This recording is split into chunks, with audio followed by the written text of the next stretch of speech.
Good morning again. I'm so thankful. It hit me this morning. I was like, I'm very grateful, just filled with gratitude that I get to do this every week. And every time any of you are here, it fills me with gratitude as well.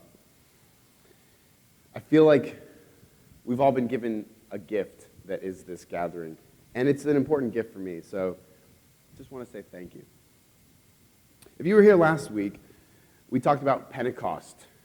Right? We looked at the story from the book of Acts where this mighty wind rushes into the temple, the little flames of fire over the apostles' heads. We talked about how that was like divine presence resting on everybody. We looked at this idea from the prophet Joel that said the Spirit in the last days will be poured out on all flesh. We talked about what that might mean for us. And I also made the connection last week between the day of Pentecost and now this time of year where there's no holiday seasons called ordinary time, where we kind of just move through life numbering our days, being intentional about the way we live, thinking about how to apply Easter and Pentecost to actual practical living. So that's what this next series is going to be about. I'm going to start something on the fruit of the Spirit. Have you ever heard a sermon series on the fruit of the Spirit? Right? Sometimes when I say these things, I get these flashbacks. It's like PTSD, But I think it's going to be different and valuable, and I think that we'll all find something together about moving through life as a community caught up in the Spirit. Did you hear the theme this morning? And the readings and the songs and that's it, the readings and the songs? Talking about Spirit. So that's what we're going to be doing the next couple weeks. But today, we're going to look at that text a little bit, the one that you heard Keith read, the fruit of the Spirit. And we're going to kind of unpack it, give it some context, figure out what it is and what it isn't. And then in the coming weeks, we'll actually go through each one of those particular, fruits or whatever, right? Those traits, the love, the peace, the joy, the patience, the self-control, all of those. We'll unpack what they mean, how they actually represent Spirit, why Paul would give those as a list of things that are a display of the Spirit in the life. We'll also look at that first list a little bit too, right? The works of the flesh. We'll unpack some of those. We'll compare and contrast the fruit of the Spirit with the works of the flesh. Because there's a lot going on in some of these words that sometimes we miss, or maybe because of translation issues, we might think they mean a certain thing. We might just hear a certain phrase. Like, for instance, you heard Keith say sexual impurity, immorality, right? Debauchery, drunkenness. What is it that's going on in those words? Because those are really kind of like buzzwords for large sections of Christianity, aren't they? But Paul's addressing something very specific, a specific way of life in contrast to another specific way of life. So we'll unpack all of that and we'll discover some really great things about Paul's context and why that matters for us in our context today. So to begin to unpack the context of this passage you heard read, the fruit of the Spirit, we're going to first place it within the context of two ways of life. If you remember the Old Testament, this idea of two paths is very common. Right? Life is a journey. It's a walk down a path. And two paths are laid out over and over. In Psalms, we see the idea that the righteous are a tree planted by the rivers of water, and the wicked are chaff just blown in the wind, vapid, worthless. This contrast between wicked and righteous, that's a very common Old Testament motif. You see it in a couple other places as well. Wisdom and folly in Proverbs and in the Psalms. There's always this idea that we can walk down a path that's going to bring fulfillment, that's going to bring blessing, that's going to bring life, that's going to bring joy, all of these things, or we can walk down the path that's going to lead to destruction, enslavement. Paul's situating his view of how this new humanity, this Christian church thing that's emerging in his life and in the life of the community he's forming, he's talking about this community in those terms, right? He's saying you can be in the flesh or in the Spirit. The two-path thing is very strong for Paul. So as we unpack these, like I said, we'll be contrasting them from that perspective, that they're ways of life. Like neither one of these lists that you just heard read is meant to be some comprehensive, all-encompassing thing, right?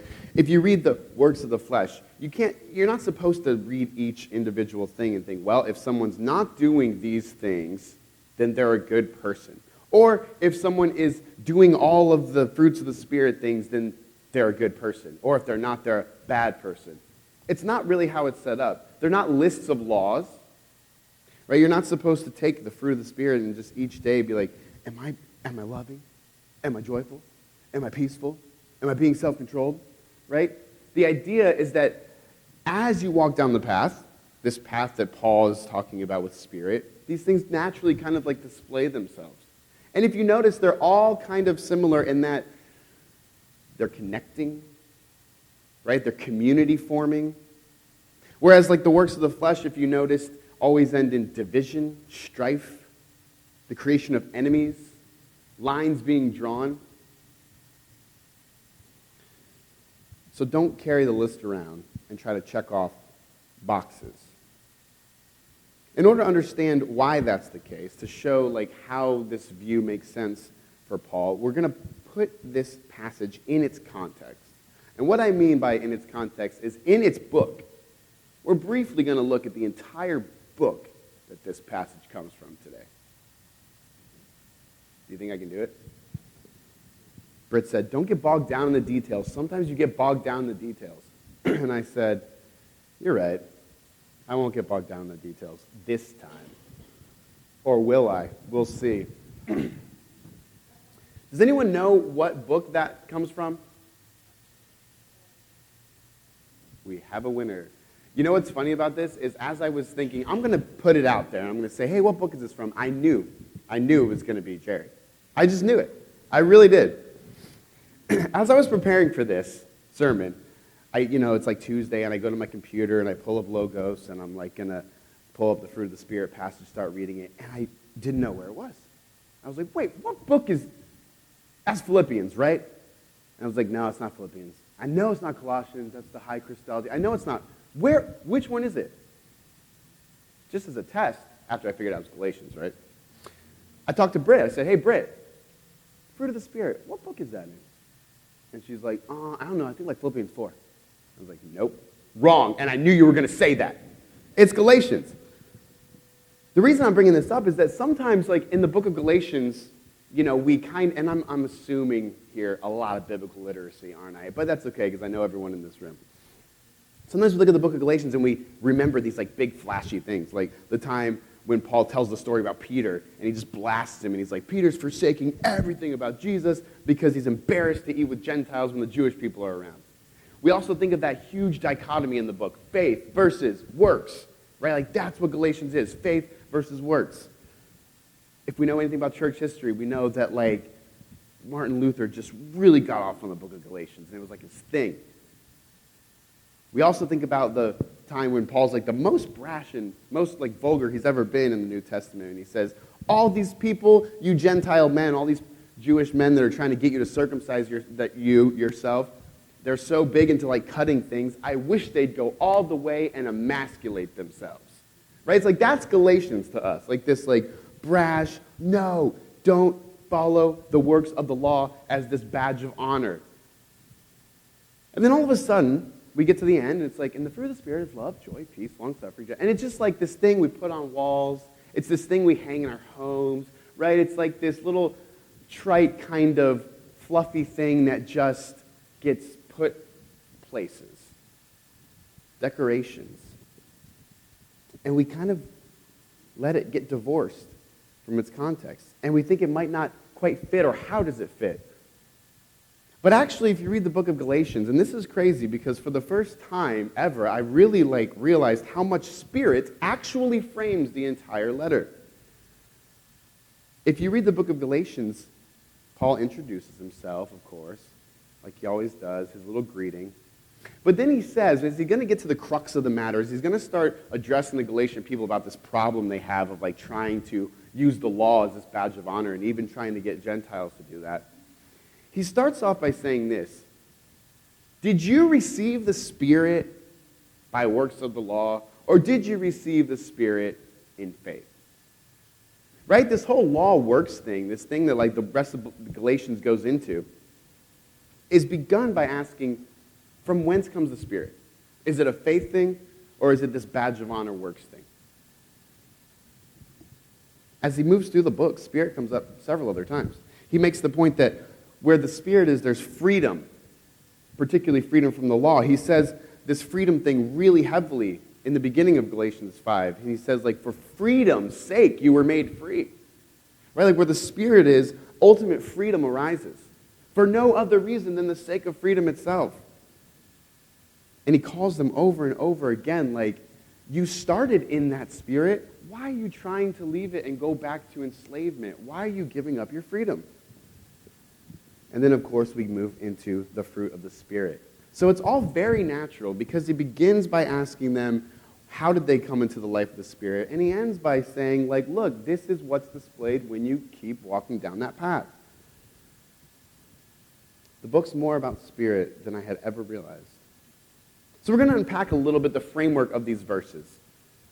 We're going to kind of see how it is that they function, and then we'll have a little call at the end. We're not going to get too deep into it today, but hopefully after today we'll have like an understanding going forward that will help us to make this passage real. The first thing to note, right, is that Paul makes the point with these two lists, the flesh and the Spirit, that the life of the Spirit is, for individuals and communities, life-giving. Right? It's the point of living in the Spirit is that it's beneficial. The flesh destroys, the Spirit gives life. So the most important thing to remember is Paul's concern in any of this isn't just that people are doing the right things or checking out the boxes. It's that the community thrives. It's that the new humanity pursues its goal and its vision of unity and love and embrace. So what is Spirit? I've said the word like 100 times, right? What is Spirit? What is Spirit? What is the Holy Spirit? That's what Paul's referring to. You know, it's kind of easy sometimes to get lost in our history and our language. It's kind of easy sometimes just to take old, like, Trinitarian kind of ways of thinking and just think, well, you know, God, Spirit is a part, the 1/3 of God, or however that functions. And we don't think of it in these very real earthy terms, like Paul speaks of it. For Paul's Spirit, right, is like very integral to our lives. It's divine presence. It's this connection to each other and connection to God. Right? In fact, it's the thing, it's kind of like the song we just sang, like, be the voice that shakes me up, be the words when I don't know much. If you remember, Paul says in Romans, and he also says it in the book of Galatians, that sometimes we just don't even know how to speak. We don't know how to pray. We don't even know how to think about our world and ourselves. And the Spirit within us just cries out, Abba, Father.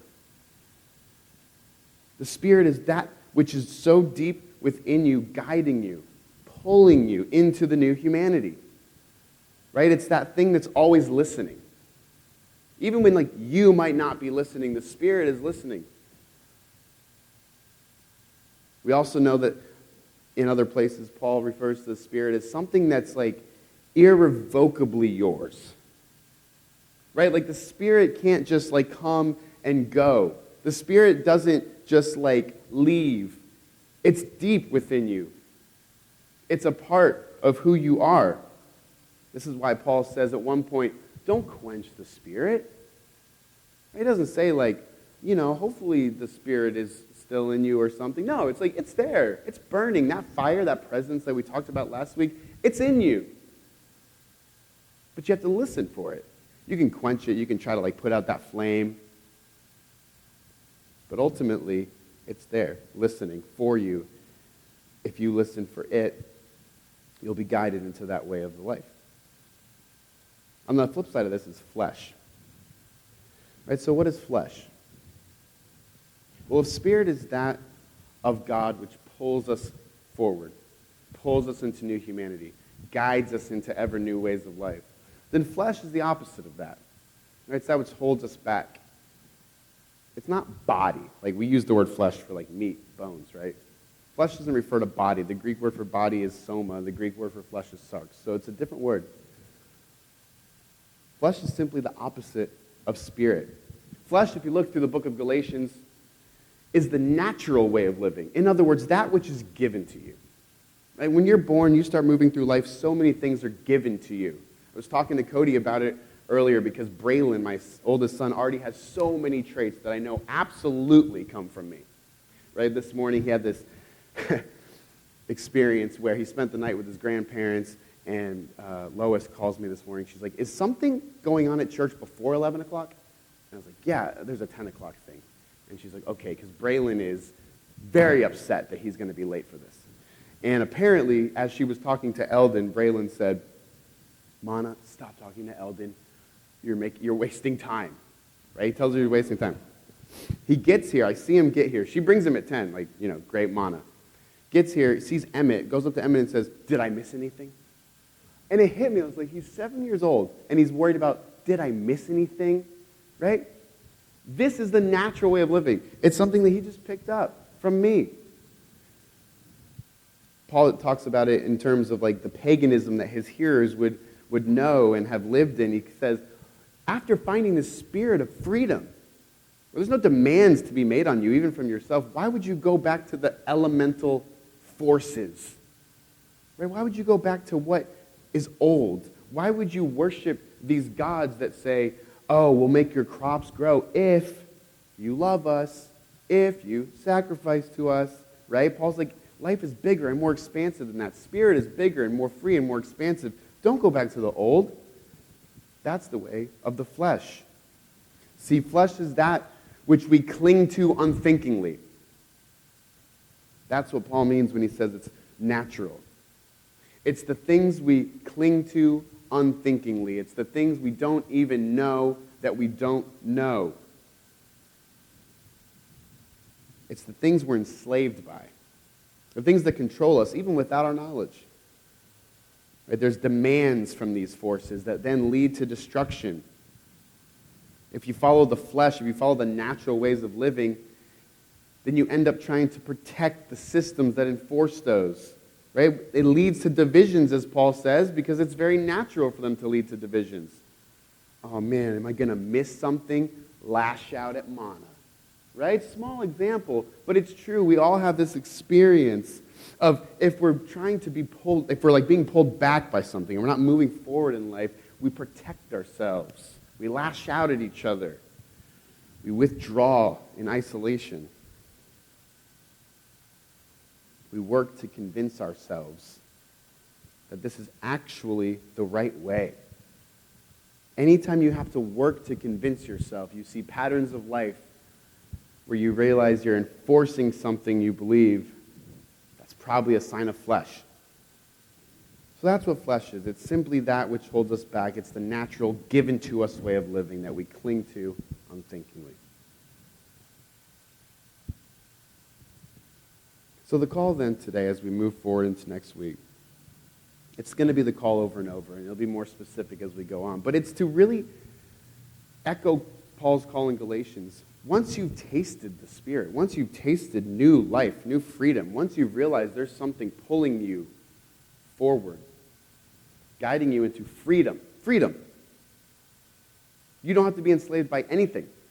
Your own desires, your own thoughts, other people's demands. Once you've tasted that absolute freedom, why would you give it up?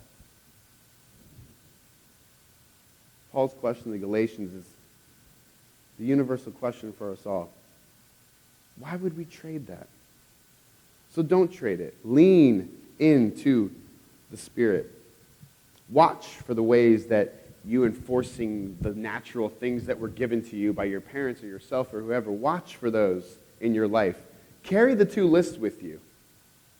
Not, as I said in the beginning, to check them all off and make sure you're doing the right thing, but to be able to recognize when freedom and power are in your life, and also to be recognized when fear and divisions are pulling you back.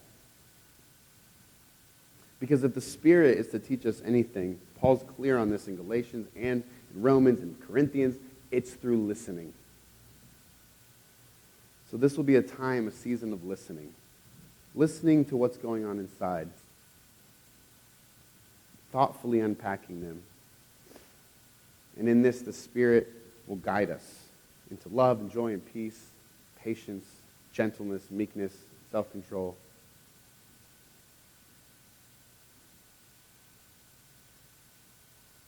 And we'll build a beautiful community. And our community will build a beautiful world. Let's pray.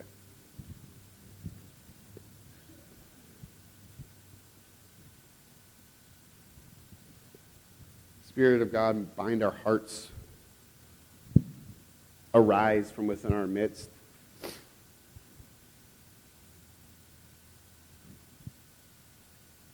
May we listen. May we be attentive to our own actions and to our own ways of thinking.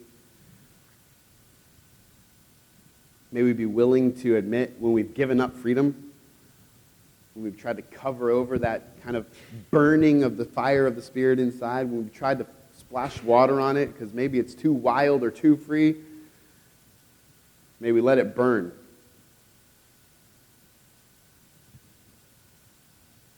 Give us courage. Let us embrace the wind, the uncertain movement of the Spirit, and not cling to the old natural elemental forces that promise certainty, promise safety, but lead to divisions and lines and stripes and exploitation of each other and abuse.